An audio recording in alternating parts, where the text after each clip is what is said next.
Diving into a different culture can often cause a lot of shock for those who aren't used to it, and Shōgun offers us just that in its very first episode, Anjin. In a rather quick turn of events, Yasami Tadayoshi Yukidakao, one of Lord Yoshii Toranaga's, Hiroyuki Sanada, decides to offer not only his own life after making an error but also to completely end his bloodline and kill his infant child. 2. The act of committing suicide to preserve one's honor is known in Japanese culture as seppuku, and is often portrayed in Western movies and TV series in a rather romanticized light. Shōgun now shows just how deep it goes and how important its role is in samurai culture. What happens in Shōgun's first episode? In one of Shōgun's first scenes, Lord Toranaga is in Osaka for a meeting of the Council of Regents. He is one of 5 regents who were nominated by the previous ruler known as the Taiko, Nakamura Hideyoshi, Yukijiro Hataru, to keep the peace in Japan while his heir has yet to come of age. However, 4 of the regents, led by Lord Ishido Kazunari, Takahiro Hira, quickly turn on Toranaga for fear of his growing power and political influence. It's in this meeting's context that Tadayoshi's seppuku becomes an issue. As the meeting goes on, all regents have their personal samurai guards with them, the warriors waiting patiently outside the room. Despite all the doors being open, they aren't allowed in and must remain quiet while the regents have their discussion. Lord Toranaga soon becomes the target of the other 4 regents, however, who attack him and denounce his actions even though he is being kept in Osaka by Lord Ishido. Tadayoshi, one of Toranaga's most loyal samurai, intervenes from outside, arguing that the treatment being given to his lord is unfair, and steps onto the tatami mat inside the room where the meeting is being held, his hand on his katana. Although Toranaga calmly tells him to be quiet, this is enough to make every samurai stand up to protect their lords if necessary. As tension rises, Tadayoshi comes to his senses, sits down, and announces he is committing seppuku as a way to atone for his transgression. Not only that, but he is also going to end his bloodline to ensure nothing like this ever happens again, meaning he will also kill his infant son. Shocking as it may seem to Western audiences, Tadayoshi's decision is actually supported by everyone present. Lord Toranaga calmly agrees to it, and Lord Ishido is content with this outcome as well, seeing that he was accused of being dishonorable towards Toranaga. The only person who is against it is Tadayoshi's wife, Yasami Fuji Mokahoshi. Talking to Tota Mariko Anna Sawai, before Tadayoshi commits seppuku, she can't bring herself to understand why their son, who is a baby and couldn't possibly have offended anyone, should also be killed. Later, Fuji's grandfather, Tota Hiramatsu Takuma Nishioka, tells her that her husband and son had to die because they belonged to a greater fight.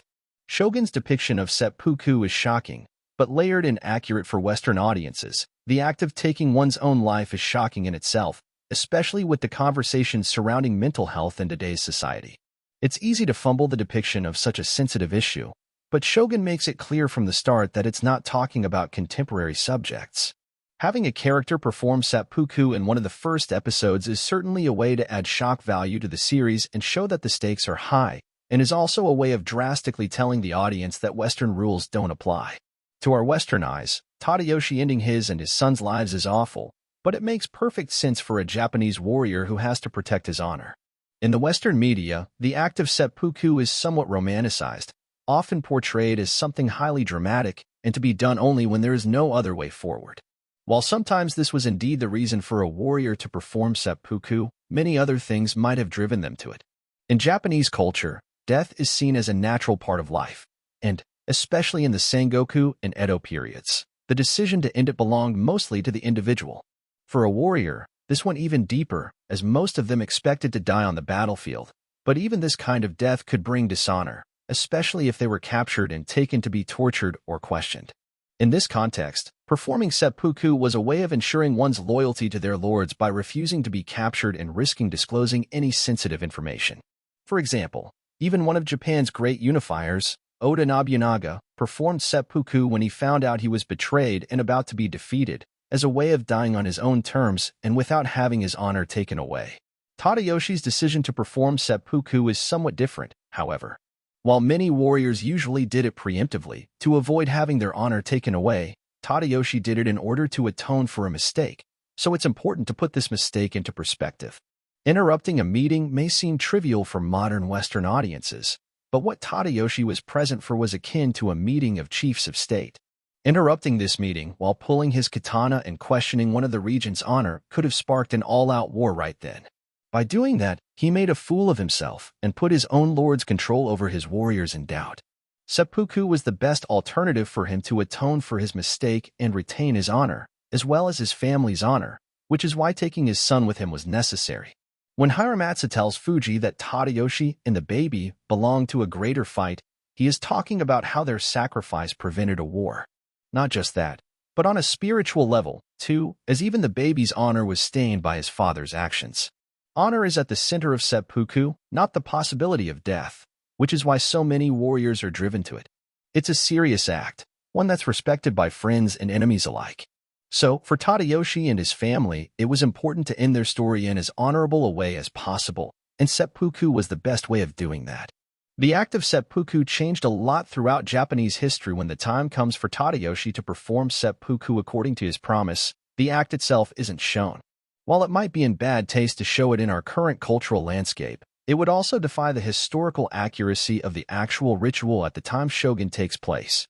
Tadayoshi is shown clad in white samurai robes preparing to perform seppuku as Fuji hands over her son, and the next we hear of it is only in the show's third episode, Tomorrow is Tomorrow, when Hiramatsu hands her the remains of father and child.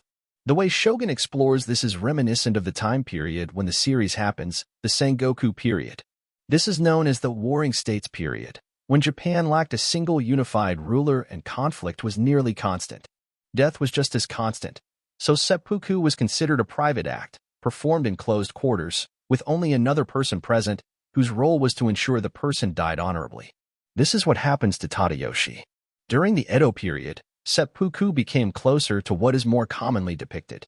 It also became something closer to a death sentence, which is why public ceremonies were also usually held to witness it. Shōgun is streaming on Hulu in the US.